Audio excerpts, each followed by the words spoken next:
आबकारी नीति मामले में दिल्ली के पूर्व उप मुख्यमंत्री सिसोदिया को 17 महीने जेल में रहने के बाद आखिरकार जमानत मिल गई। सुप्रीम कोर्ट ने मनीष सिसोदिया को जमानत दे दी। इस मामले पर आदेश जस्टिस BR गवई और जस्टिस KV विश्वनाथ की पीठ ने 3 दिन पहले 6 अगस्त को ही सुरक्षित रख लिया था।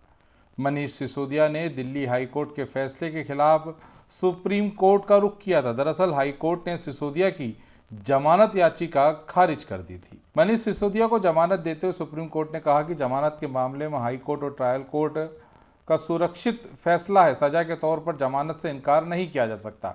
अब समय आ गया है कि अदालतें समझें कि जमानत एक नियम है और जेल एक अपवाद है। सर्वोच्च अदालत ने सिसोदिया को 3 शर्तों पर जमानत दी है। पहला, उन्हें 10 लाख रुपए का मुचलका भरना होगा। इसके अलावा उन्हें 2 जमानतदार पेश करने होंगे। वहीं तीसरी शर्त है कि वो अपना पासपोर्ट सरेंडर कर दें।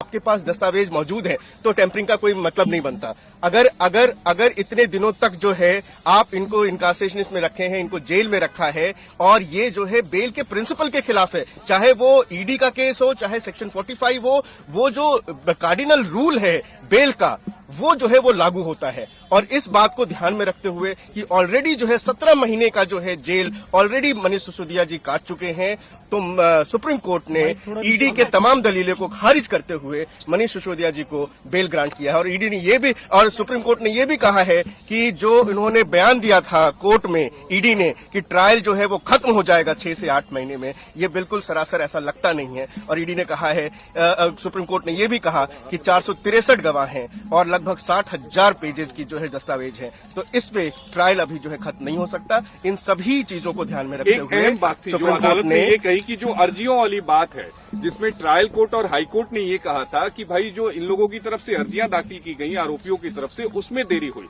लेकिन सुप्रीम कोर्ट ने कहा कि जो मनीष की तरफ से अर्जियां दाखिल की गई हैं 14 ईडी के मामले में, 13 CBI के मामले में, वो पत्नी से मिलने फाइल पर साइन करने वाली है और मनीष की तरफ से कोई देरी नहीं की गई है ट्रायल शुरू करने में। ये ट्रायल कोर्ट के जो आदेश था कि अपीलेंट यानी कि मनीष सिसोदिया जी ने ट्रायल को डिले किया है, उसको खारिज किया सुप्रीम कोर्ट ने। ये कहा कि जो भी जो एप्लीकेशंस लगी हैं वो एप्लीकेशंस पर्टिनेंट थी, वो एप्लीकेशन जरूरी थी और तभी लगाई गई थी, ट्रायल को डिले करने के लिए नहीं लगाई गई थी। और ट्रायल कोर्ट का फाइंडिंग जो है उसको डिस्कार्ड किया है। और ये भी आज सुप्रीम कोर्ट ने एक बहुत अहम बात कही है कि बेल के मामले में ट्रायल कोर्ट को और हाई कोर्ट को थोड़ा सेंसिटिव होना चाहिए ताकि जो है सुप्रीम कोर्ट में इतनी सारी बेल पिटीशंस ना आए। ये भी मनीष सिसोदिया जी के बेल ऑर्डर में सुप्रीम कोर्ट ने ऑब्जर्व। मनीष सिसोदिया जी 17 महीने जेल में रहने के बाद आज उनकी जमानत हुई है।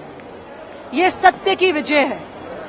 ये दिखाता है कि भगवान के घर में देर है लेकिन अंधेर नहीं है। मनीष सिसोदिया जी को एक झूठे मुकदमे में फंसाया गया। मनीष सिसोदिया जी एक ऐसे व्यक्ति हैं जिन्होंने दिल्ली के बच्चों को शानदार भविष्य दिया। मनीष सिसोदिया जी एक ऐसे व्यक्ति हैं जिन्होंने दिल्ली के बच्चों की हाथ की लकीर बदल डाली, उनका भविष्य बदल डाला, उनकी शिक्षा व्यवस्था बदल डाली। और आज हमें जो खुशी है मनीष जी को बेल मिलने पर, अब हम इंतजार कर रहे हैं कि इसी तरह से जल्द ही ये समय आएगा कि दिल्ली के लोकप्रिय मुख्यमंत्री अरविंद केजरीवाल जी भी बाहर आएंगे। दिल्ली के लोग अपने लोकप्रिय मनीष सिसोदिया जी का इंतजार कर रहे थे, अरविंद केजरीवाल जी का इंतजार कर रहे हैं। मुझे लगता है दिल्ली में कोई ऐसी मां नहीं होगी जिसने अरविंद केजरीवाल जी के लिए आंसू ना बहाए। दिल्ली में कोई ऐसी बहन नहीं होगी जिसने मनीष सिसोदिया जी के बाहर आने के लिए व्रत नहीं रखा होगा। लेकिन आखिरकार सच्चाई की ही जीत हुई है, सच्चाई की ही जीत होगी। ये दिल्ली वालों की जीत है, ये दिल्ली के बच्चों की जीत है। खबरों में बने रहने के लिए ग्रामीण भारत टीवी को सब्सक्राइब कीजिए और बेल आइकॉन दबाना ना भूलें।